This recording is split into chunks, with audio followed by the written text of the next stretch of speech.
Bonsoir à toutes et à tous pour ce shiur Be'ez Hashem qu'on a intitulé Ruth, l'engagement et la détermination. Ce n'est pas la première fois que nous parlons de ce livre extraordinaire qu'est Megillat Ruth. Et nous allons Be'ez Hashem évoquer un thème central de ce livre. Je vous rappelle que Megillat Ruth a cela de particulier que c'est le livre qui raconte l'histoire d'une femme qui est convertie au judaïsme. Elle suivra sa belle-mère, Naomi, pour rentrer sous les ailes de la Shekhinah, devenir juive. Et plus qu'un autre livre, on a choisi le livre de Ruth pour le lire à la fête de Shavuot. Vous savez qu'à chacune des fêtes juives, chacune des 3 fêtes de pèlerinage, il y a une Megillah qui est lue. Et s'il est vrai que à la fête de Pesach, on lit Shir HaShirim, à la fête de Sukkot, on va lire Kohelet, eh bien, pour Shavuot, nous allons lire Megillat Ruth. Megillat Ruth, c'est donc surprenant que justement, au moment où l'on parle d'un moment de l'histoire du peuple juif, où ce que l'on met en avant, c'est le rapport du peuple en tant que peuple juif à Dieu, nous mettions aussi en avant un personnage qui n'était pas juif à l'origine. Bien entendu, cela va nous faire réfléchir aux qualités indispensables qui nous sont demandées pour nous aussi, à notre niveau, se travailler à la préparation de ce jour de la fête de Shavuot. Ruth est convertie, mais Ruth deviendra l'ancêtre du roi David, et comme vous le savez, donc du Mashiach ben David. Le Messie viendra de Ruth, le Messie viendra de son message. Alors, sans plus attendre, je voudrais citer quelques versets de cette merveilleuse Megillah de Ruth.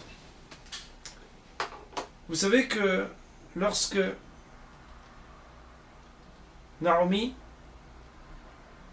va être éprouvée par le décès de son mari et de ses 2 fils, Mahlon et Chilion, il va y avoir Ruth et Orpa qui vont la raccompagner. Et il est marqué dans le verset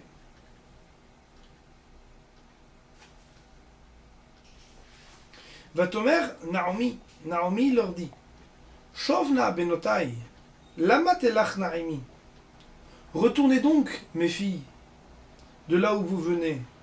Pourquoi est-ce que vous viendriez à m'accompagner?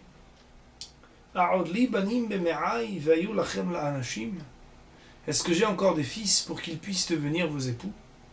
Shovna benotai lechna. Retournez donc, mes filles. Allez donc. Kizakanti miyot leish. J'ai déjà dépassé l'âge de me marier. Ki amarti yeshli tikva gam hayiti alayla leish vegam yalati banim. Quand bien même, aujourd'hui, je serai marié et que je féconde, alaen tesaberna ad asher yigdalu. Est-ce que c'est à ces fils potentiels que vous donnerez l'attente? Est-ce que vous resteriez sans être mariés pendant tellement de temps à les attendre? Al benotai, ne le faites donc pas, mes filles, qui marli meod, car j'ai beaucoup d'amertume. Mikem, de vous, c'est-à-dire ici du fait que vous m'accompagniez, qui yatsa bi yad Hashem, car la main de Dieu m'a touché. Alors, on a eu l'occasion ces dernières années, à plusieurs reprises, de parler de différents thèmes. Je vous renvoie à les écouter, notamment un cours où on parlait de Ruth, le Hesed et la terre d'Israël, où nous expliquions les raisons pour lesquelles Naomi et son mari avaient quitté la terre d'Israël, les raisons qui ont fait qu'ils reviennent. Et je voudrais ici vraiment focaliser sur un moment très émouvant et une phrase très connue. Vatisena kolan vativkena. Alors, ces brus ont pleuré. Vativkena aod, elles ont pleuré encore et encore. Vatishak aorpa la hamota. Et à ce moment-là, Orpa embrassa sa belle-mère, Verut Dav Kaba, alors que Ruth s'est littéralement collée à elle. Alors, Orpa, nos Hachamim vont nous dire, la racine de son prénom, c'est le mot Oref, qui veut dire la nuque, car elle n'a pas tellement insisté, et elle a su tourner sa nuque très vite, lorsqu'on l'a remerciée. Vatomer, alors, Naomi a dit à sa belle-fille Ruth, elle est repartie, ta belle-sœur, elle est repartie vers son peuple, vers son Dieu. Qu'est-ce que tu fais donc ici? Et là, la réponse, Vatomer Ruth de lui dire, Altiv Geribi, ne me blesse pas, en me demandant de t'abandonner. La chouv me haraïch de te délaisser, qui est la chair telchi elech, car là où tu iras, j'irai. On va cher ta ligne à ligne, et là où tu dormiras, je dormirai. Formule très connue, Amech, Ami, Velokaich, Elokai. Ton peuple est mon peuple, et ton Dieu est mon Dieu. Ba cher tamuti amut, Vesham ekaver. Là où tu mourras, je mourrai. Et c'est là-bas que sera ma sépulture. Que Dieu fasse qu'il en soit ainsi et que ce soit que la mort qui nous sépare. Et là, le texte nous dit, elle vit, Naomi, que Ruth mit ametset, cela veut dire littéralement, s'était efforcée de venir avec elle. Vatehdal et Daber Elea, alors elle a arrêté de lui parler. Vous savez que du texte de Ruth, on apprend des lois sur la guéroute, sur la conversion. Et le texte dans le Gemara de Yevamot, en page 47, d'ailleurs Rashi ramène ce commentaire, nous dit que nous apprenons d'ici qu'au non-juif qui veut se convertir, on lui apprend quelques petites halachot au début, quelques halachot légères et quelques halachot très lourdes. Ici, elle lui a parlé tout d'abord de l'endroit où un juif il a le droit de marcher, où il n'a pas le droit de marcher. Elle dit, tu sais, nous, on n'a pas le droit d'aller au-delà du Tchoum, des 2000 coudées, le Shabbat. Alors elle lui a dit, là où tu iras, j'irai, cela veut dire là où tu marcheras, je marcherai. Nous n'avons pas le droit de nous retrouver seuls avec un homme. C'est l'interdit du yihoud, de l'isolement. Alors elle lui a dit, là où tu dormiras, je dormirai. Sous-entendu, j'apprendrai à dormir et à m'isoler là où il est permis au Bnei Israël de le faire. On lui a dit, mais nous avons 613 mitzvot.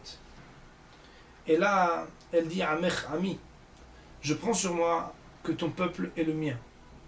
D'ailleurs, vous savez que Ruth, c'est la valeur numérique 606, qui est le nombre de mitzvot qu'elle a pris sur elle supplémentaires aux 7 mitzvot noahid pour arriver au compte de 613 mitzvot. C'est la valeur numérique de son prénom. Alors, on lui a dit, mais tu sais, nous, il n'y a pas de Avodah Zarah chez nous. Alors elle a dit, Elokaich Elokai, ton Dieu sera mon Dieu. Arba mitot nimseru la bedin. Tu sais que la peine de mort peut être prononcée par le bedin, le tribunal rabbinique. Et là, Ruth dit, Ba'asher tamut yamut. Là, et par la manière avec laquelle tu mourras, je mourrai. Alors, le texte nous dit, lorsque on a vu Vatere kimitametset, qu'elle s'est forcée, eh bien, elle a arrêté de lui répondre. Là, on apprend un yesod extraordinaire. Vous savez que le mot mitametzet, il vient de la racine ometz. Mitametzet, cela voudrait dire persévérer. Cela voudrait dire s'efforcer. Mais cela vient du mot ometz qui veut dire le courage. Pourquoi? Tout simplement. Parce que chez nous, eh bien, le courage, il vient de l'effort. Les courageux ne sont pas ceux qui prétendent à de grands principes. Les courageux sont ceux qui s'efforcent et se fatiguent pour quelque chose. Nous allons essayer, Best Hashem, de réfléchir ensemble sur cette détermination. Cette femme, en effet, n'avait plus rien à gagner. Elle avait été mariée, elle est maintenant veuve, elle était non-juive, et il y a quelque chose qu'elle a vu, qu'elle a trouvé être le émet, la vérité, dans l'échange qu'elle avait avec sa belle-mère, Naomi, et c'est ce qui l'a poussée à être capable de laisser tout ce qu'elle était, tout ce qu'elle avait, pour se diriger vers quelque chose d'inconnu, quelque chose qui était la Torah et les mitzvot. Elle allait prendre sur elle le joug des mitzvot, comme on l'a vu, le joug de la royauté divine, retourner en Israël, avec une femme en plus qui n'avait pas eu la réussite. Naomi avait perdu son mari, ses 2 fils, et rappelons qu'ils avaient quitté Eretz Israël parce qu'ils étaient avares et pourtant très riches. Ils ne voulaient pas donner au peuple ce qui était leur richesse. Et c'est la raison pour laquelle retourner en Eretz Israël, après avoir été ruiné, alors qu'on était parti les poches pleines et qu'on ne voulait rien donner à personne, il fallait être drôlement dévoué pour, dans la personne de Ruth, être celle qui accompagnait celle qui désormais sera surnommée Mara. En effet, Naomi, de retour en Eretz Israël, n'est plus appelée Naomi, Milachon Ne'imut, qui désigne le fait d'être agréable, mais son prénom sera désormais Mara, qui veut dire l'amertume.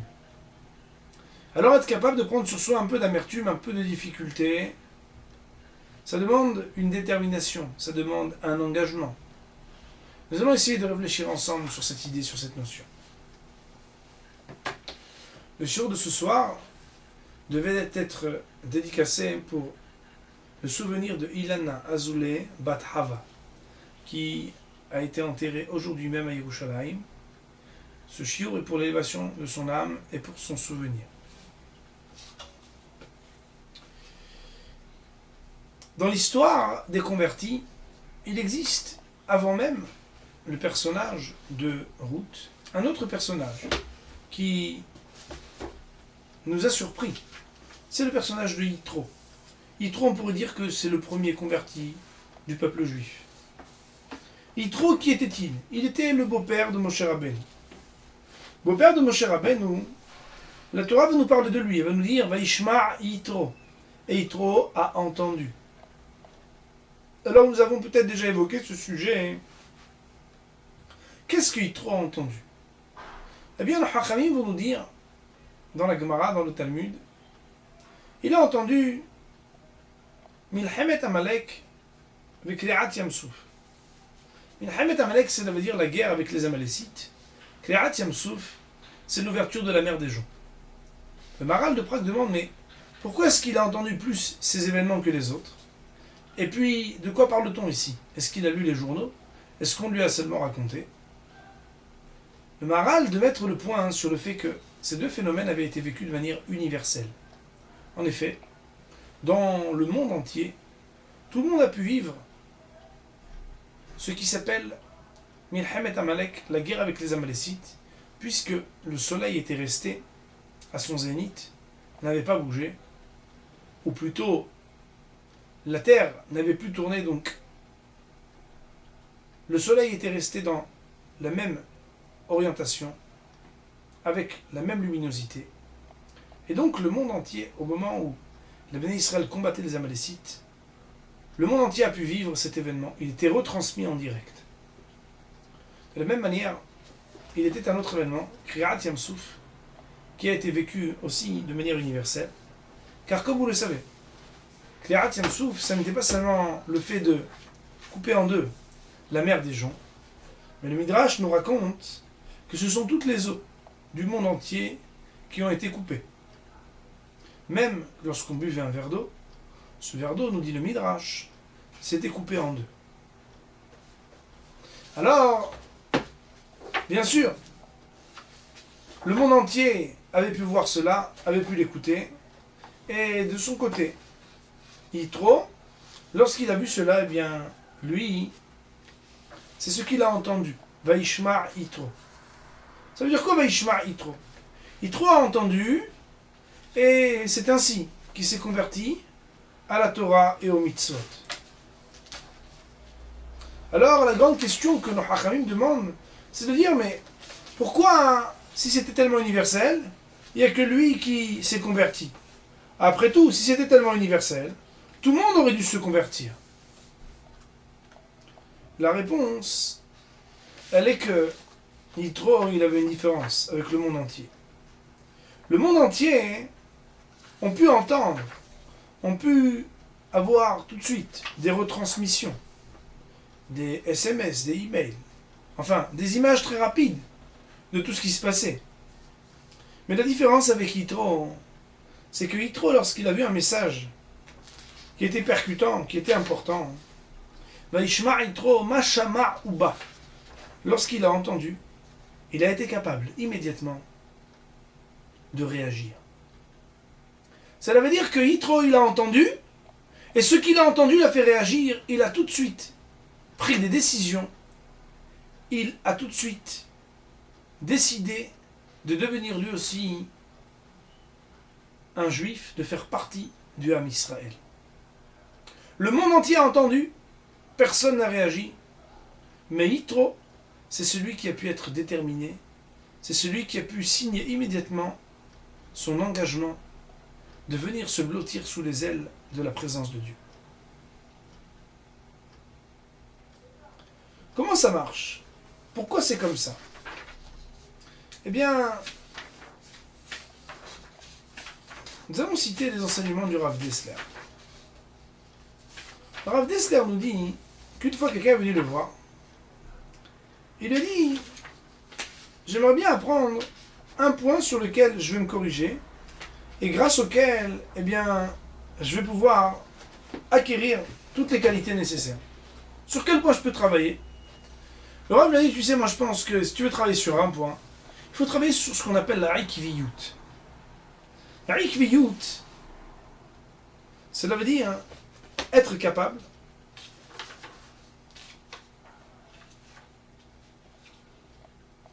de donner une suite à tes décisions, d'avoir de la détermination. Cela veut dire quoi? Bien, le Rav nous dit la chose suivante. Il nous dit, beaucoup d'entre nous ont une perception de certaines vérités, arrivent à certaines conclusions. En effet, chacun d'entre nous a des rencontres, des amitiés, des expériences, des études, qui amènent chacun d'entre nous à des conclusions, à des perceptions plus ou moins claires de la vie. À ce moment-là de la réflexion, on sait ce qui est bien, on sait ce qui n'est pas bien. Et bien entendu, eh bien, on voudrait pencher plus vers le bien que vers le mal. Seulement quoi? Seulement, eh bien, très souvent, ce à quoi on réfléchit, ce que sont nos conclusions, on les laisse à l'intérieur. À l'intérieur, on a un très grand sadique, on a de très grandes volontés, mais à l'extérieur, dès qu'on a des choix à faire, on se laisse aller et on n'est pas déterminé dans nos choix. Nous dit le Rav Dessler, si un homme, lorsqu'il acquiert une réalité, une vérité, si un homme, lorsqu'il sait déterminer que ceci est bien et ceci ne l'est pas, cela devient un principe de vie. C'est-à-dire que désormais, chaque fois qu'il arrive dans une situation qui est contraire à ses principes, il ne concède absolument pas. Aucune concession. Parce que j'ai des principes et j'ai décidé de me réaliser dans tel ou tel sujet, eh bien, un homme qui arrive à faire cela, hein, il a le secret du bonheur. C'est vrai qu'il y en a qui connaissent pas grand-chose, mais si le peu qu'ils connaissent, ils ne bougent jamais d'un iota de ce qu'ils ont décidé. Ils sont déterminés, ils ont vu quelque chose, ils ont vu une vérité. Ils avancent. Sans regarder ni à gauche ni à droite, ni regarder, ni entendre la manière avec laquelle ils sont perçus, regardés, mal vus. Ils avancent parce que la vérité, c'est la vérité. Eh bien, c'est ici, nous dit le Rav Dessler, la porte ouverte pour grandir spirituellement. Eh bien, maître, que on le voit, comme on l'a déjà dit plusieurs fois, les intentions de chacun sont toujours très hautes. On veut devenir tous des tzadikim. On veut devenir tous des gens qui s'épanouissent, qui avancent. Et pourtant, la différence entre les uns et les autres, ça n'est pas tant les décisions que l'on prend intérieurement, mais la manière avec laquelle on va bel et bien aller jusqu'au bout de ce qu'on a décidé. Et nous allons, Bezrat Hashem, voir que ce n'est pas seulement le personnage de Ruth et de Yitro, mais encore d'autres personnages dans la Torah, hein, qui ont pu comme ça avoir de la détermination. Qu'est-ce qui s'est passé chez Ruth? Qu'est-ce qu'elle a fait, cette femme? Ruth, elle a vu des valeurs. Elle a vu que ça, c'est Emet, le comportement de Naomi est un comportement de vérité. Elle a découvert la vérité de la Torah. Et Yitro, il a vu le rapport que le Ham Israël pouvait avoir avec Akadosh Baruch Hu. Ces deux non-juifs, lorsqu'ils ont vu ça, ils n'ont plus réfléchi. Ils sont devenus totalement engagés sur la voie de ce qu'ils ont vu comme vérité. Ils ne sont pas restés passifs. Hein. Ils ont vu quelque chose, on aurait pu dire, ah ouais, ils sont bien quand même ceux-là. Le bien, hein, il n'est pas seulement quelque chose que je dois contempler, quelque chose que je dois admirer.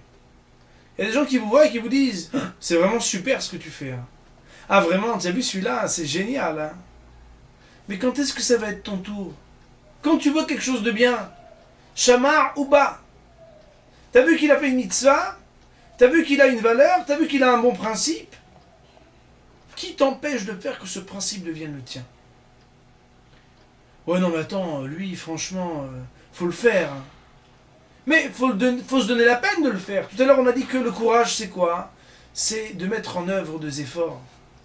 Quand on a décidé quelque chose, quand on a vu une vérité, quand il y a quelque chose qui nous a plu, quand il y a une valeur qui objectivement est la vérité et le émet, être capable de laisser tout ce qu'on a été pour devenir, pour accéder à un niveau qui pour l'instant était au-dessus de ce que je pensais, mais qui m'empêche de devenir ce que j'ai envie d'être? Qui?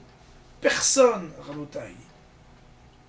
Ruth, Yitro, et ce sont aussi des personnages de Rabbi Lazar ben Orkonos, qu'on avait déjà cité, Rabbi Akiva. Ces deux sages, à leur tour aussi, sont venus de loin. Rabbi Lazar ben Orkonos, qui n'est plus à présenter, et qui fut un des maîtres de Rabbi Akiva, était un monsieur qui était très fort, très costaud, travaillait en haut des montagnes. C'était le meilleur travailleur parmi ses frères. À l'âge de 28 ans, écoutez bien, à l'âge de 28 ans, un grand bonhomme bien costaud comme ça, qui était très fort pour travailler la terre, son père un jour l'a vu en train de pleurer. Alors vous imaginez, c'était pas un gamin. 28 ans, c'est un grand bonhomme quand même. Son père lui dit, mais pourquoi tu pleures? C'est trop dur de travailler en haut sur les montagnes. Je vais te faire descendre. Tu vas travailler avec tes frères en bas. Seulement, le lendemain, il le voit encore pleurer. Il lui dit, mais attends, je comprends pas. Tu veux un peu de congé? Tu veux partir en vacances? Pourquoi tu pleures? Cet enfant a 28 ans, qui n'était plus tellement un enfant, mais qui pleurait comme un petit bébé. Il lui a dit Ani rotse lilmod Torah. J'aimerais aller étudier la Torah. Alors son père a un peu souri, il lui a dit arrête un peu tes bêtises, va. Marie-toi, tu enverras tes enfants à l'école juive si tu veux. Mais à 28 ans, qu'est-ce que tu vas devenir? C'est pas le moment. Allez, retourne travailler. Alors l'histoire, elle est un peu longue. Je vous la raconte dans une version très courte. Il a pleuré, pleuré, pleuré. Et il y a un avis, il s'est dévoilé à lui. L'a envoyé chez Rabbi Yochanan ben Zakkai. Et de cette 28e année, qui est la valeur numérique du mot Koach, qui veut dire la force, et qui est d'après les opinions de nos sages, une année décisive dans la vie d'un homme, a fait que sa rencontre avec Rabbi Yochanan ben Zakkai fit de lui, en quelques années, celui qui deviendra le maître de Rabbi Akiva. Il ne connaissait rien du tout, mais il avait vu une vérité. Qu'est-ce qu'il a éveillé, vous savez? Bien, moi je vais vous le lire. Ce que le Hachamim nous raconte dans le Midrash. Ils nous disent qu'il avait vu quelque chose. Il avait vu que lorsqu'il travaillait la terre sur les montagnes, c'est une terre très difficile à travailler. Une terre qui n'était pas fertile. Et pourtant, à force de labeur et d'effort, de se fatiguer, il arrivait à pousser de beaux fruits, de beaux champs, même sur un terrain qui n'était pas fertile. Alors, Dan Kalvahomer la Atzmo, il s'est jugé, il s'est regardé. Il s'est regardé comme dans un miroir. Il s'est dit, mais c'est pas possible ça. Si une terre aride, tellement difficile, j'arrive à la rendre fertile parce que je me fatigue. Si dans le monde physique c'est possible, combien de fois plus le monde spirituel permet à l'homme de s'épanouir, de s'élancer, lorsqu'il a décidé que lui aussi il peut devenir quelqu'un, lui aussi il peut grandir, lui aussi lorsqu'il découvre la vérité il s'élance. Il deviendra le maître de Rabbi Akiva. Pourquoi? Parce qu'il a vu une vérité et il était capable de pleurer et d'avancer, de persévérer. Va terekimit ametzet. Il s'arma de courage, il s'efforça de tout son être pour partir, d'être un grand bonhomme qui travaille la terre, devenir un de ceux sur lesquels peut-être la terre repose, lorsque nos grands sages d'Israël, eh bien, sont ceux qui donnent la garantie à ce monde. Rabbi Akiva, son élève, ne venait pas de moins loin que lui, puisque comme vous le savez, Rabbi Akiva ne connaissait rien jusqu'à l'âge de 40 ans. Seulement une fois, et vous connaissez tous cette histoire, Rabbi Akiva avait vu que tous les bergers allaient donner à boire à leurs troupeaux vers un même puits, et il y avait sur ce puits une pierre qui bouchait le puits. Et Rabbi Akiva se questionnait, car il a vu qu'il y avait un trou dans cette pierre. Alors il a été voir les bergers, il leur a dit, mais comment c'est possible? Il y a un trou dans la pierre. Cette pierre, c'est une pierre, elle devait être ronde, elle devait être bien ferme, bien hermétique. Alors, ses collègues, les autres bergers, te dire, mais attends, tu connais rien quoi. Tu sais, il y a des gouttes d'eau. T'as peut-être pas vu, mais juste au-dessus, il y a des gouttes qui tombent. Et comme elles tombent de manière continue, au fur et à mesure, elles ont percé la pierre. Et là, Rabbi Akiva, comme si on lui avait annoncé une nouvelle extraordinaire. Ah, Baruch Hashem, quelle merveille! Qu'est-ce que vous m'avez révélé ici? Et les bergers lui ont dit, mais qu'est-ce qu'il a celui-là? C'est un illuminé. Eh bien oui, Rabbi Akiva, il avait appris ici le secret de ce qui fera de lui le plus grand sage de la tradition orale. Car en lui expliquant ce phénomène, en lui révélant que ce trou ne venait que de gouttes de pluie qu'il n'avait pas vues, ils étaient en train de lui permettre d'être, encore une fois, à son tour, Dan Kalvahomer Laratzmo, de pouvoir juger de ce qu'il en était pour lui-même. Il s'est dit, mais mon cœur, il n'est pas pire qu'une pierre, et la Torah n'aura pas moins d'effet que ces gouttes d'eau.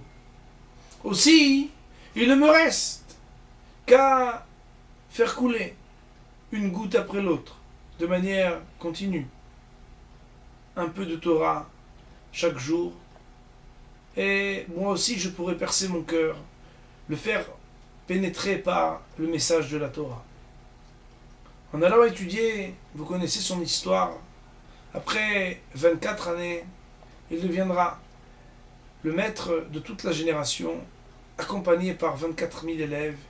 Il revint vers sa femme qu'il avait laissée lorsqu'il était un ignorant, et il surprit plus d'un, et en particulier son beau-père Kalba Savoie, parce qu'il était devenu le plus grand maître de tous les temps dans la tradition orale, c'est-à-dire dans le Talmud. Rabbi Akiva, il va même surprendre Moshe Rabbeinu. Pourquoi? Parce qu'il a vu une vérité, il a su s'engager à être déterminé, il a su ne plus jamais se retourner lorsqu'il a pris une décision. Bémet que lorsqu'on entend ces messages, ce sont des messages qui sont très difficiles. Pourquoi? Parce que nous, chacun à notre niveau, on a nos assises, on a nos facilités, on a nos habitudes. Et puis, on peut des fois se sentir très bien dans sa peau. On se dit, Baruch Hashem, moi je fais la prière, je vais à la synagogue, je vais mes tefilines, j'étudie un petit peu la Torah. Et on peut finalement s'asseoir dans un confort. La Torah nous demande de nous engager. Nous engager, cela veut dire savoir qu'une vérité, lorsqu'elle est trouvée, il faut avancer vers elle. Il faut être engagé, cela veut dire à chaque jour, à chaque instant, essayer de s'efforcer de faire toujours plus et toujours mieux. Pas moins que ces non-juifs, pas moins que ces ignorants, qui devinrent les ancêtres de David Amalek, qui devinrent les plus grands maîtres du Talmud. Nous devons à notre niveau, avec toutes les facilités aujourd'hui, pour étudier la Torah, pour appliquer les mitzvot, pour grandir spirituellement, nous devons nous investir et nous impliquer. Lorsqu'on a un message de vérité, lorsqu'on a des principes, on ne doit jamais faire des concessions. On doit essayer d'avancer et de voir que ces principes, ils ne sont pas seulement des volontés dans mon cœur. Ils sont des principes que je peux réaliser.